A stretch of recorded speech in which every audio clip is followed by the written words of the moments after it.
A lot of people are successful, but they don't feel successful inside. So it's the phenomenon of feeling like something's missing. What are the symptoms of success trap? It's a bit like being in love that when you are, you know it. If you're happy but not free, then it's kind of success trap. Well, the success trap is a manifestation of a deeper need or an unfulfilled need. What does good look like? That's a very high achiever question. Ask a simple question that, what is real? Am I in a trap made of beliefs and cultural conditioning? Power is actually exercising choice, not what you think you should do or what you think you must do so that you can be happy in the future, but what you really want to do now.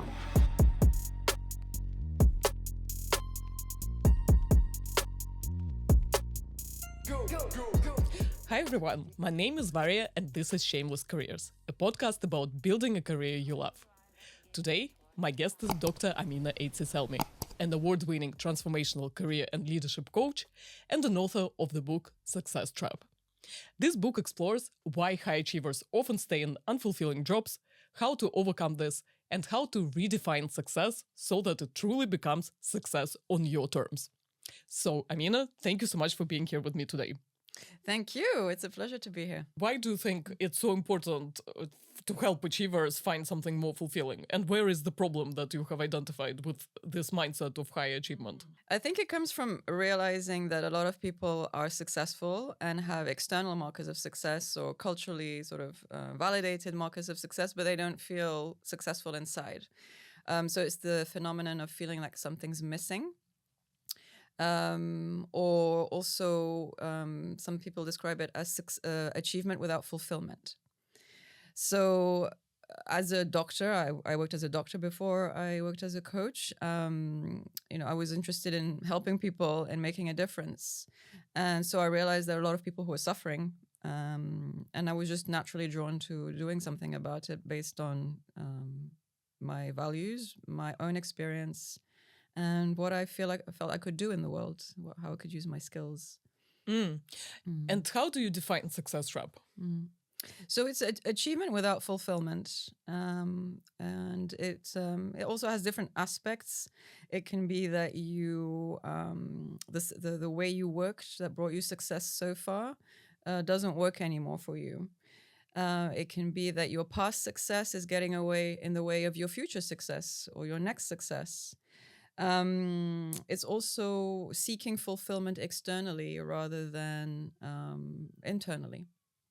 So you're chasing goals, you're chasing things, but you don't feel successful. You still feel that something is missing. And I think there's something societal about it that we're kind of societally caught in a success trap because the way we've built societies and our economies is kind of successful. It's improved the material conditions of people. But we're also seeing consequences on nature, on our ecosystem, on people's mental well-being, physical well-being. And so that's a kind of success trap in that it's work. There are external measurable successes, but on a deeper level, it's not working anymore. And so you need to change. And what do you think is driving this? Some people say that this is how humans are biologically wired, that we're there to evolutionary people are wired towards success to kind of survive. And this is what we have inherited from our ancestors. Or maybe it's about upbringing, that in a family where you were brought up, success was like the main objective that was put in front of you. Or maybe it's like societal, because obviously money, prestige is something that is well regarded in the society. So what do you think is the main kind of driver behind why many people find themselves in success trap? Well, it's true that over millions of years, our brains developed in a certain way to optimize for survival. But something happened that meant we were able to also think in the long term, not just in the short term. So we were able to imagine, to conceptualize, to create new ideas, concepts, abstract ideas that weren't immediately relevant to our survival, or at least our short-term survival. But that's a relatively recent development. So actually, as humans, we're able to survive, but also to thrive, to create, to imagine. But most people are still caught in the survival level, and that survival level is defined in a certain way. So to survive, you need, let's say, money, power, and status. But that's not the full potential of the human. So that's why there's a sense of something missing or not fulfilling potential, because we're just living from a certain level of our abilities, from a certain part of our brain, not the full potential of our abilities and brain. And can you describe what are the symptoms of success trap? What, based on the clients that you see, for example, how can one know whether they are actually in a success trap? Yes. So I don't know. It's a bit like being in love, that when you are, you know it. So if you feel there's something missing, if you feel like you're ticking the boxes, if you feel like, you're getting the money, the power, the house, the relationship and so on, but you still don't feel happy, well, you're successful, but you're in a kind of trap, because you also feel you can't change anything because you don't know what else there is. Like, you're doing what you're being told, right? You're doing what's expected. So that's how you know. I mean, and also, from applying medical models or psychological models, you're not always aware. So there's, you can be unaware, you can be problem aware, you can be solution aware. I think even in marketing, you use these frameworks are used, right? So you might not know, but I think you're talking about people who start to realize there's something not quite right. How do they then make sense of it, or how do they know? I think another way of looking at it is your health, your relationships, and your sense of fulfillment in the world. So how is your mental well-being? Are you depressed, anxious, stressed all the time? How's your physical well-being? Are you struggling with sort of allergies or some kind of immune disorder, or things that, usually have a psychological or can have a psychological component? Are you able to look after your health? If you have all the money and power in the world, but you're still struggling mentally and physically, then there's something not quite right. Your relationships, are you able to be present? Do you have deep, fulfilling, meaningful relationships where you can be authentic? Do you have community that supports you? Or do you just feel like you're the lone heroine or hero, just fighting and struggling and doing everything on your own? And then, your work. Do you feel that this is the work you're meant to do, or more that you're just doing something because that's what you were told as a teenager to do? So those are maybe more specific things that people can use to navigate that question. Right. So it sounds like basically if you're not fulfilled, chances are you are in a success trap. And fulfillment doesn't mean that you have achieved all the milestones you have been chasing, but it means like, are you actually a happy human being? Are you healthy? Do you have nurturing relationships? Basically, like, are you kind of living the life for yourself or for some other external objective? Do you think would it be fair to? Yeah, I think that's a good definition, yeah. And how about occupations? Do you feel like professionals from certain professions are more prone to finding themselves in a success trap? For example, are we talking just about people who pursue like working for big brands and like super corporates? Or can, for example, a business owner who is running their own business also find themselves in a success trap? Yeah. Great question. You're really taking us straight into the deep, profound question. So you can use different ways of looking at it. So one way of looking at it is your needs. And I think we can't answer this question without linking it to what's happening in terms of climate, in terms of what's happening in society and conflict. The planet we have some big global challenges that we need to solve very soon. So a simple way of looking at it is if your job is contributing to sort of solving some of those challenges and creating a more harmonious, happier, healthier world, then you probably feel okay, even if it's hard. But if your job is doing the opposite, then on some level as a human, you're going to feel something is not quite right, because you're a human being on this planet. You're connected on some level. Something senses that I don't think I'm seeing these problems, but my job is making the problem worse. So in a straightforward level, you can just think of it that way.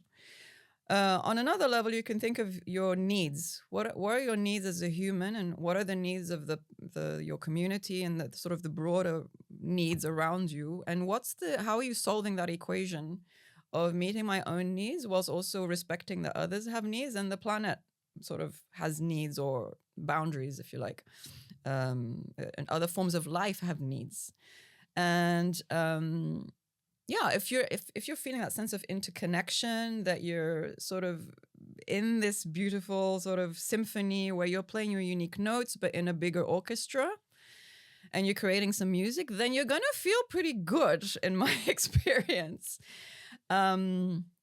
So you can see that, you can look at it that way as well. That if that's how you're living and working, then you're not going to feel in a success trap. You're going to feel more in a kind of in a harmonious kind of thing. Right. So it can be any occupation. It's just about, are you serving just yourself and like getting more money, prestige, etc., or are you interconnected with something bigger? And depending on the answer to this question, you're either in a success trap because you keep chasing something to validate yourself, or you are doing something for some bigger purpose, which means that you're probably are not in a success trap. Yeah. And if you take maybe a high achiever, then they're meeting the human needs that everybody has. So one framework is the 6 human needs. We have a need for safety, a need for challenge and stimulation, a need for connection, a need for respect, and then need for growth and contribution. So a high achiever maybe is meeting their need for safety through achievement, through money and power, for example, or through recognition and accolades and qualifications. But all of those things can never take away the basic existential sort of feeling that we're a bit unsafe. You can die. We're all going to die. We can fall ill. We are a little bit vulnerable. So there's nothing in the world that can take away that feeling. We just have to make peace with it, as it were, and face it and live to the best of our abilities, knowing that is part of our human experience.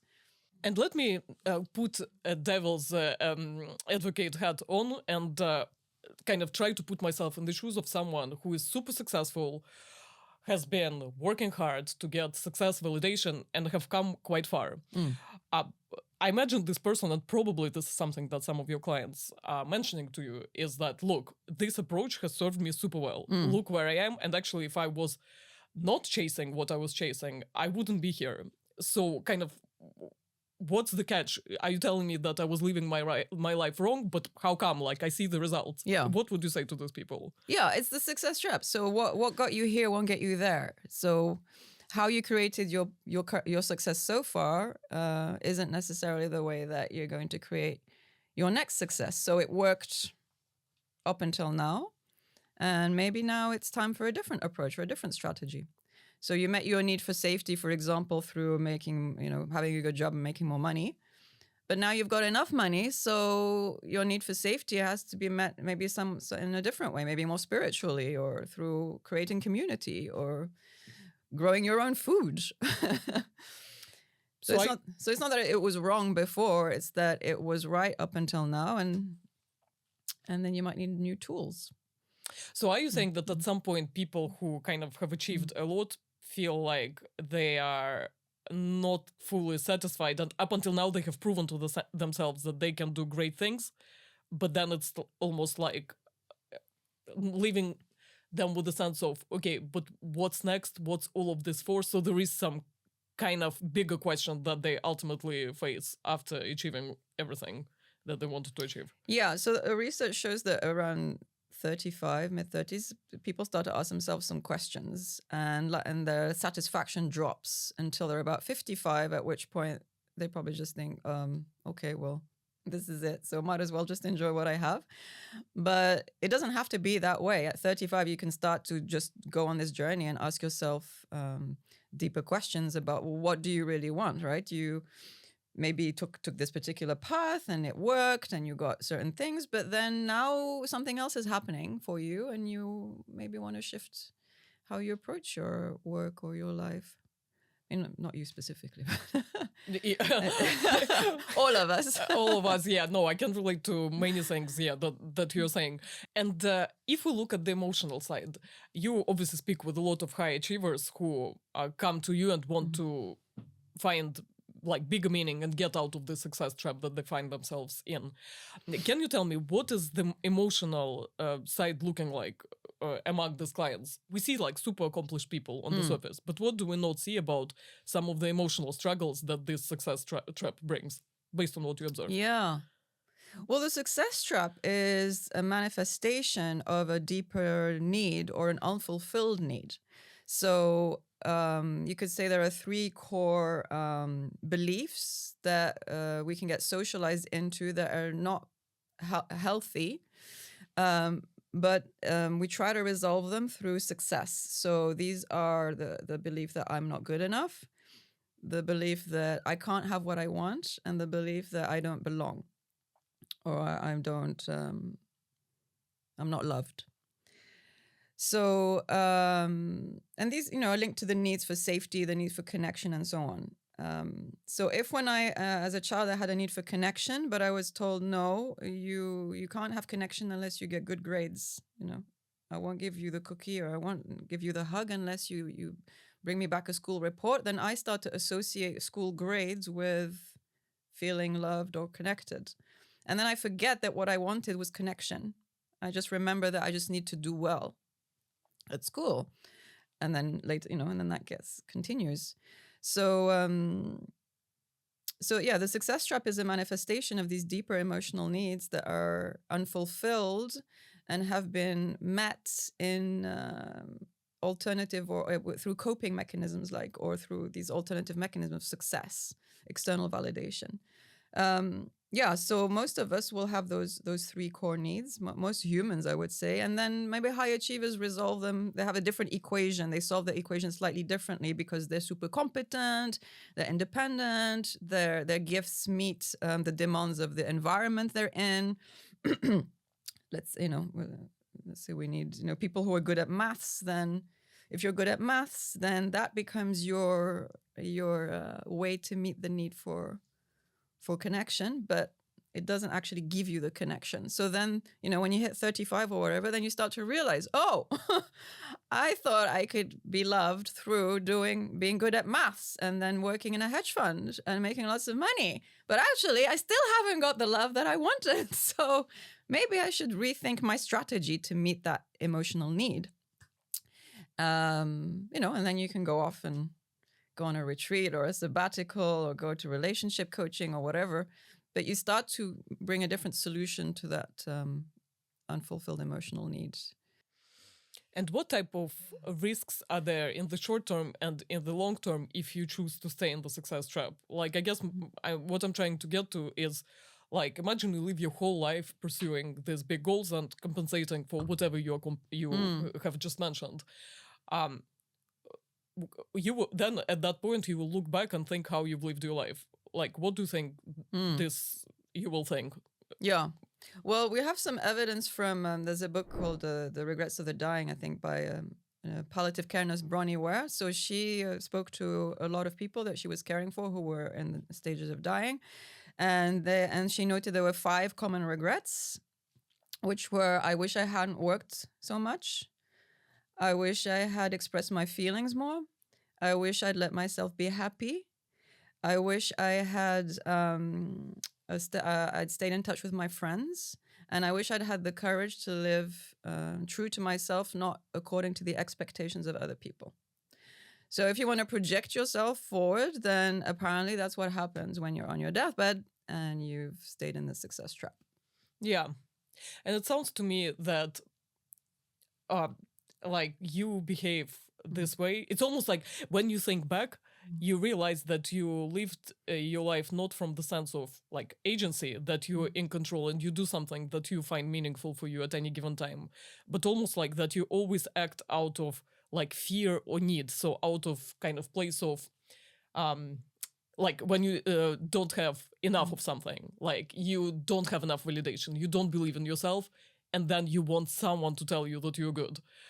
Or you are, I don't know, chasing all these success markers, not because you truly wanted or believe in something that you do and have conviction, but because, again, you are deprived of something and you want to make up for it. So I can see how, looking back, you can see, well, okay, I've dedicated my whole life doing something not for my intrinsic reasons and convictions and views, but rather to kind of, I don't know, almost in a reactive way to something external to me. And probably that leaves you with a sense of disempowerment. Mm-hmm. Yeah, because if you actually want the love, but you're going for the money instead, you still have that hole inside. You still feel empty. You feel like something is missing. Yeah, it's not a good strategy. Yeah. But so let's now move to the solutions part. So in your coaching practice, how do you recommend people break from success trap? And maybe even before we speak about specific steps, let's kind of map out what are we optimizing for. So we realize that, okay, external validation, chasing something is not a good strategy because it leaves you deeply unfulfilled. So what is it that we should optimize for instead? What does good look like? What does good look like? That's a very high achiever question. Let's work backwards from the success the way we define it.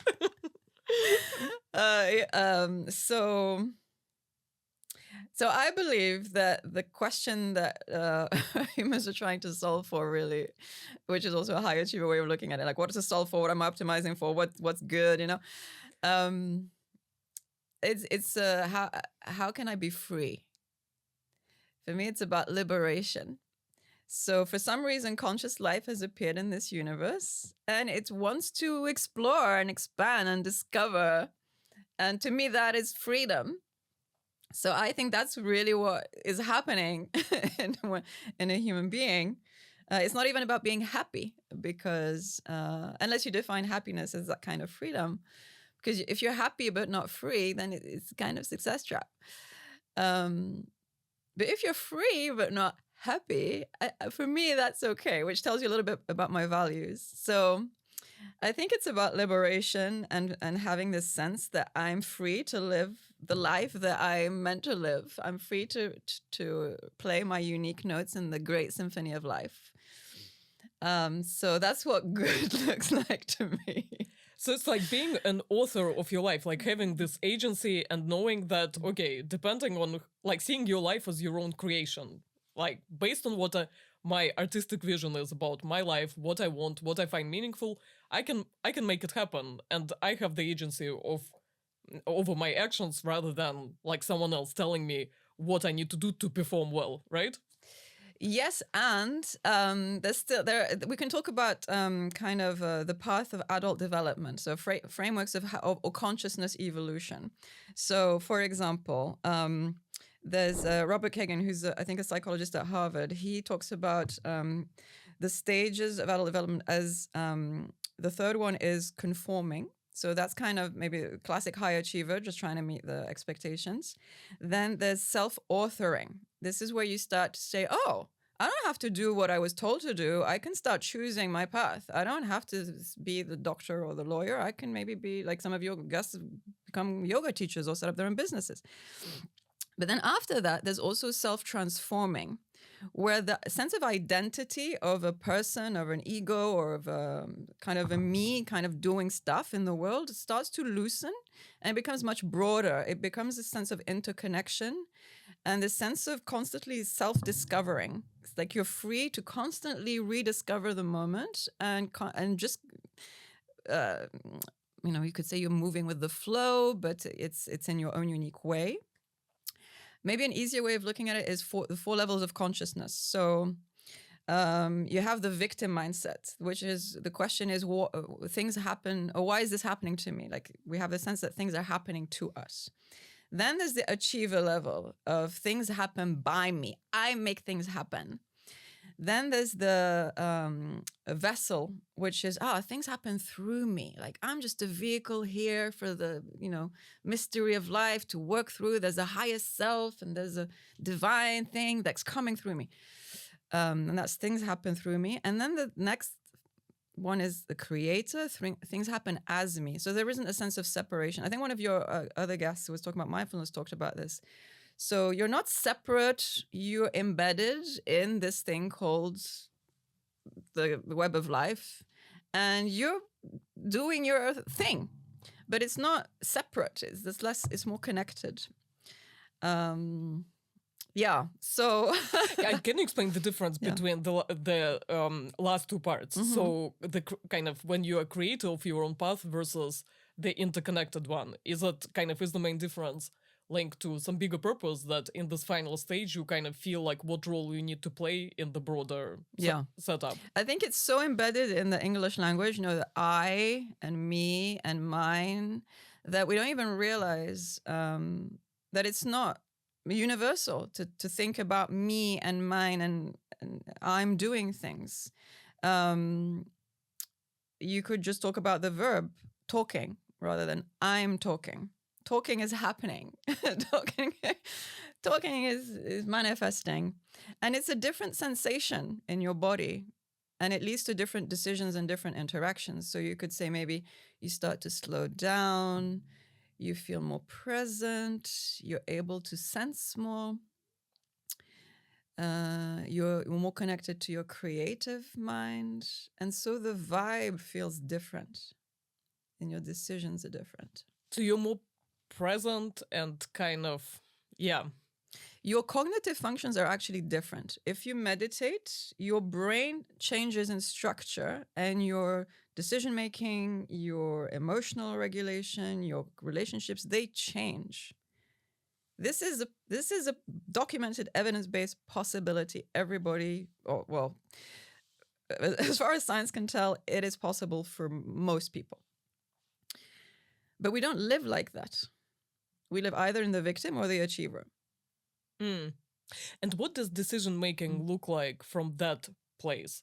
Like, if, for example, I'm a person who is, if I'm an achiever, my decision making looks like this. Like, I have this, like, dilemma, for example, which career path to pursue, can be any topic. Then you make the decision based on, okay, where is success? How do I get there, etc. So from this more balanced state of mind that you have just described, how are you making these decisions about your life? Yeah. What's your thought process? Well, again, we're coming to the experience, because if you're stressed all the time, you're constantly problem solving, then you're always tense. You can't relax. That's one of the things I realized when I was in my mid-30s that kind of changed my path. I didn't know how to relax. But once I started to learn how to relax, then I completely changed my path. You could say one of the big differences is you move from problem solving to ambiguity tolerance. Your relationship to uncertainty changes. So you're less trying to solve all the time and more sensing and responding creatively. So you're more willing to sit in the unknown. You're more willing to take risks. You're more willing to let go of the need for validation and fear of failure. Interesting about risks, yeah. I guess if you have the achievement mindset, probably your risk tolerance is actually not super... you're probably not super risk tolerant because you are always worried whether the step that you take is actually gonna ruin your achievement and you won't get what you're really craving for. That's right. But if you don't optimize for success and live like with the mindset that you're describing, probably kind of you're not really risking your self-worth if you don't achieve, right? That's right. Unless you say success is taking risks. Success is living life in flow. And can you tell me, does this mindset, like if I live with the mindset that you have described, does it contradict or go hand in hand with actual tangible results? And what I mean by that, like, can you be objectively successful and still like create great things in life, having this mindset? Or are you describing more a life of a person who is like more zen and kind of are not and which doesn't kind of go hand in hand with actual external results, and you almost like need to relax about the results because your life is no longer about them, if you see what I mean? Well, if you take the concept of mastery, that somebody's masterful at something, they make it look so easy. They are doing something very complex, very difficult, very sophisticated in a way that seems easy. So that's what we're talking about. We're not talking about just sitting on a sofa, even though it's very nice to sit on a sofa here with you today. We're talking about being sort of masterful at life with all its beauty and complexity and its ups and downs, which sort of a conventional high achiever isn't, because they're limiting their capacity, their potential, their decisions to a very narrow subset of options that are not even chosen by themselves, or that were, sort of they've inherited.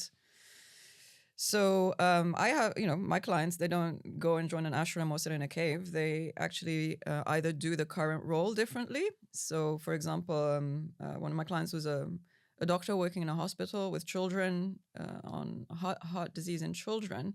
She loved her job, but she felt stuck in trying to chase achievement based on what she learned. And when she started to relax and trust more and tolerate ambiguity and take few risks, she just showed up differently. She became a better leader. Her conversations with her bosses were more productive. She set up a teaching program that became international, attracted a lot of people. So she stepped into more teaching as well. And she's creating more community around her service rather than just focusing on single patient outcomes. So that's one example. She didn't change her job. Other people do change career, do change role. I have a client who's a CEO. He had 4 companies and he streamlined and shut one and focused on others. And he's making changes to how he works, so he has more peace and clarity whilst doing what he loves in his. He works in construction and provides housing. Some clients who worked in banking or maybe consulting, they go off and maybe create their own consulting company that's focused on something they care about. Like I have a client who works in sustainable food. Others have gone into coaching and supporting other people to make the changes they want in their careers. So you can stay in the same role but do it differently, or you can change role, or you can just go and create your own independent vehicle like a business. So are you saying that paradoxically, if you let go of achievement mindset, you actually can achieve bigger potential that you have? Oh, absolutely.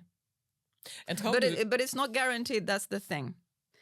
So if you just go into it thinking, no, now I'm going to do an even bigger thing, then that's still the high achiever trying to make it, because bigger, better, faster is better in our culture. It's still trying to meet the cultural conditioning. But if you say, I don't care, I just want to be aligned. I want to be aligned with my truth, with what's true for me, with what's possible for me in this great symphony of life. Then who knows? Who knows what you do? Maybe you go and open a flower shop. I remember I had a friend who was a doctor and she's like, I just want to open a flower shop. She's still a doctor, but who knows? Maybe creating a flower shop is really her path. And can you elaborate a bit more on the example you gave that you may show up to work differently? And I remember when you and I discussed, had a briefing call before the episode, you've mentioned that getting to this attitude, letting go of achievement and kind of embracing the attitude that you've just described can bring you more executive presence.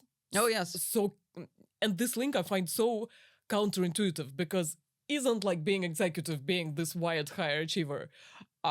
But you're saying, no, like actually letting go of this mindset and living more in alignment can bring more leadership and executive presence to you. So how do you reconcile the two? Think about it as maybe a samurai who is also a Zen master, who only expends the amount of energy needed to achieve something in the most efficient way. They're not wasting words. They're not moving. They're not agitated. They're just super focused, super connected, super aware, and they will move at the exact right moment. The rest of the time, maybe they're just listening quietly. That's what I'm talking about when I say executive presence. So you could say it is actually aligned with optimizing for survival, because you're conserving your energy and then you're using it in a masterful way.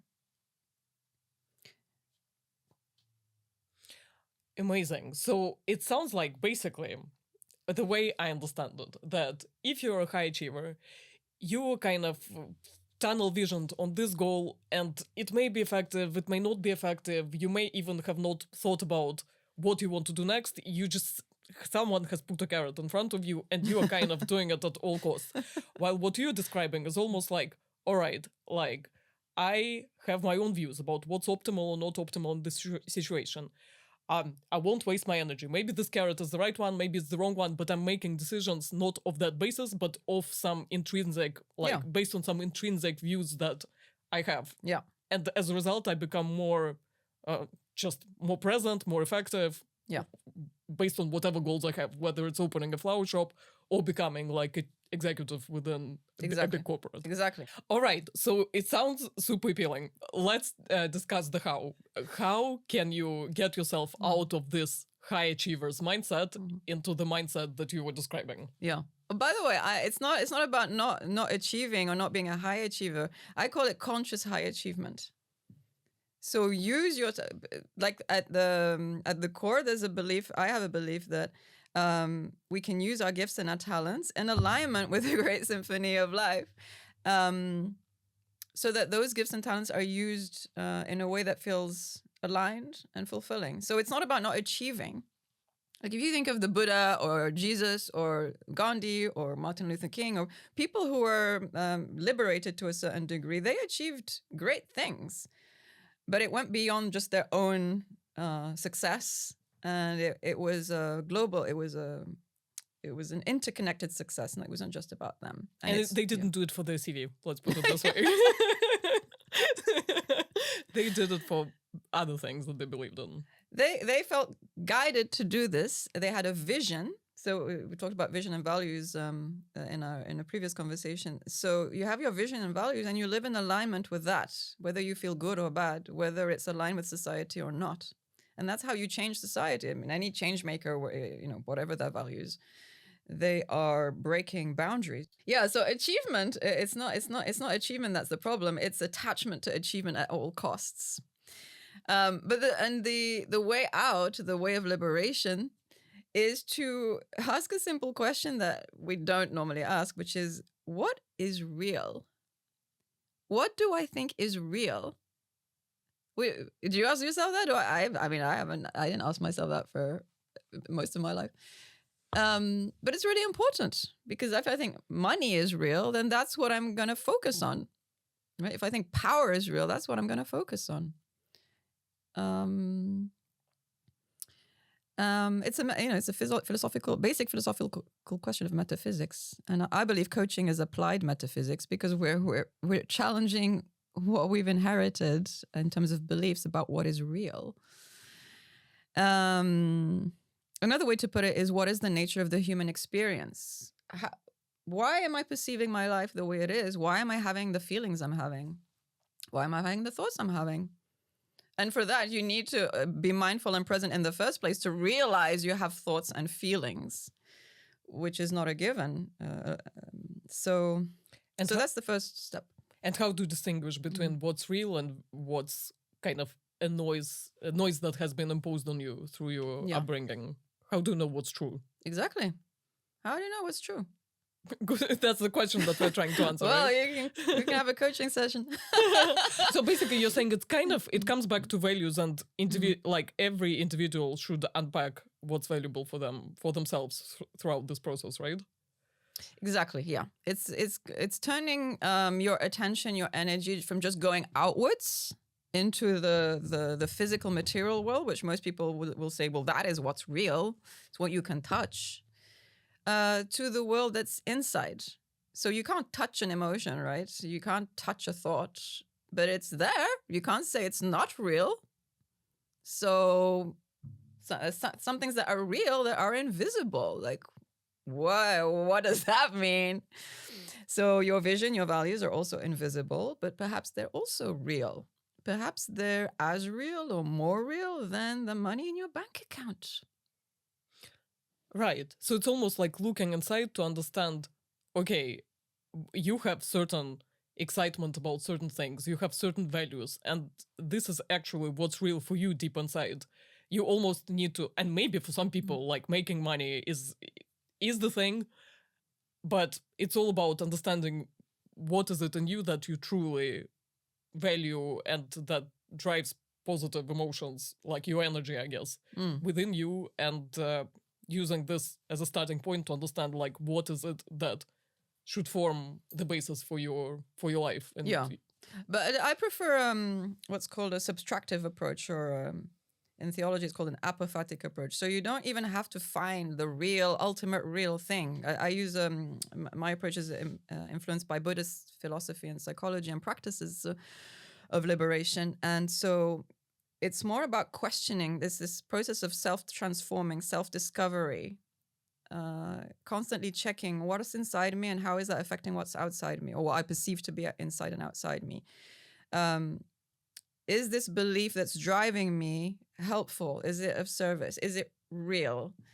And if not, is there another one that's also valid? It doesn't have to be the ultimate reality, but at least I'm not stuck in a fantasy or a nightmare that's made from a belief that I inherited that is just a thought. It's not real. So discovering your true beliefs, kind of, that are intrinsic to you and authentic to you, right?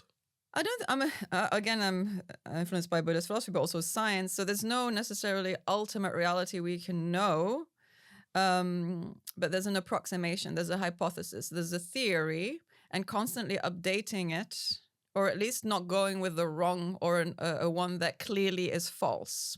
So that's a scientific method. You falsify theories and hypotheses. You can't really prove anything. Obviously, that those are opinions. People might have a different one. So the way out of the trap is constantly checking: am I in a trap? A trap that's made of beliefs and cultural conditioning. And you could say that's all you need to do. That is what good looks like. You just need to contemplate, reflect, check. This is where mindfulness, meditation, retreats, or in professional circles, you call it, continuous professional development. You're reflecting on your practice, on your work, to make sure you're aligned. You are tuned into your unique potential, vision, values, and you're taking action that reflects those vision and values. And so you've mentioned that discovering those values are the first step. So can you tell me what are the next steps of transformation from the success trap into being out of it? It can happen in an instant. As soon as you have a moment of presence and awareness, you are not in the success trap. You are not in a mental trap. If you say the success trap is just a particular form of the mental traps we have in our minds that are made up of beliefs and habits. So in an instant, if you have a moment of just being here, not feeling like, oh, but what's the next thing? I need to do this. Something's wrong with me, or something's wrong with the situation. Then you're not in a trap. And then from there, if you keep having those moments, then you start reconnecting and tapping into your what is true for you. And from there, you take action, and then that starts to change your life. So, I believe it can happen very quickly, but the full sort of integration, the full habituation to living more free, and then the changes you need to make in the material world, that those things can take time. And within your coaching practice, how do you help people integrate this? And what challenges do you see they experience on this journey? Do they fall back into the old habits very easily? Can you tell me a bit more about that? Often people come with the belief, I don't have time. So the first thing is to restore the truth about time, or to dispel the limiting beliefs about time. Because nobody in the first world doesn't have 10 minutes, 20 minutes to just sit and be calm and quiet and meditate or reflect. So we first start there. And I try to give principles and things like presence, power, possibility. So presence, remembering who you are beyond your titles or your status or your job or your identity, and start asking these sort of metaphysical questions of like, where am I thinking? Where am I putting my energy, and why? Power is actually exercising choice, not what you think you should do or what you think you must do so that you can be happy in the future, but what you really want to do now, based on presence, on a clearer view. And then possibility is creating what seems impossible. So it might seem impossible for you to have time, but maybe if you just put 10 minutes in the morning just to do nothing and then just enjoy your cup of tea or coffee, you're going to create a new possibility in your life. And from there, something else is going to emerge. And then you create a completely new trajectory.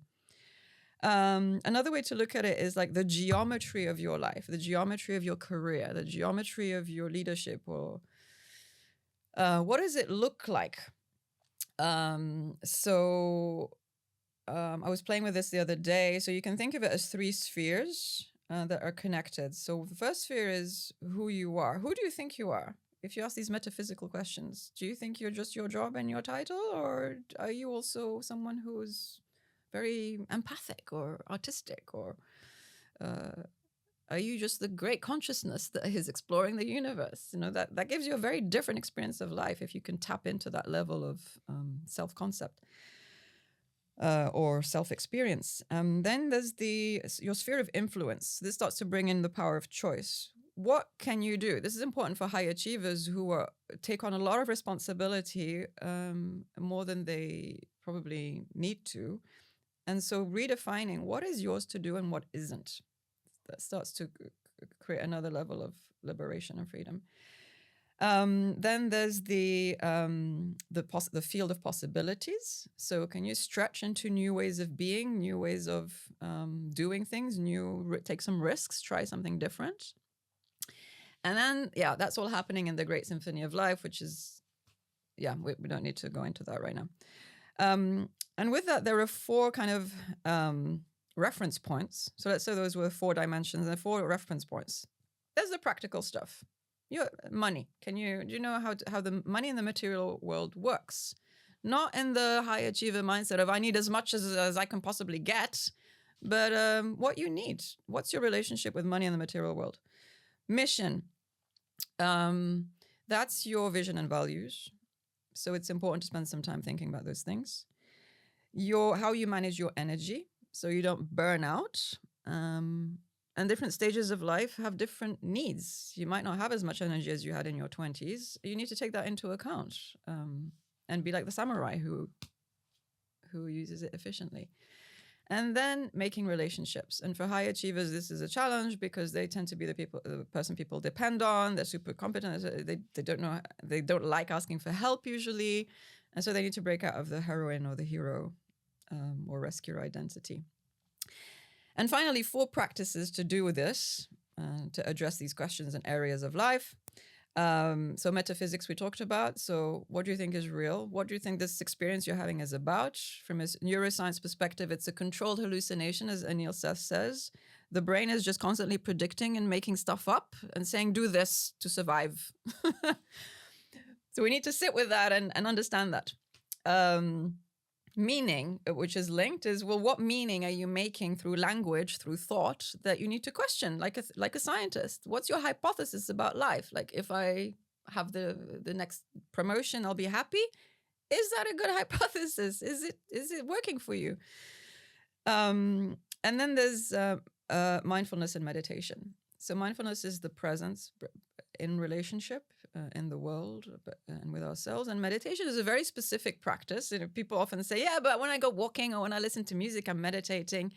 Okay, it's kind of, but meditation is a very specific practice that to me is the most powerful, free practice in the world, and it's totally underused. And I think in the future, if we evolve as a species, we'll just wonder why we'll think we were so primitive for not meditating.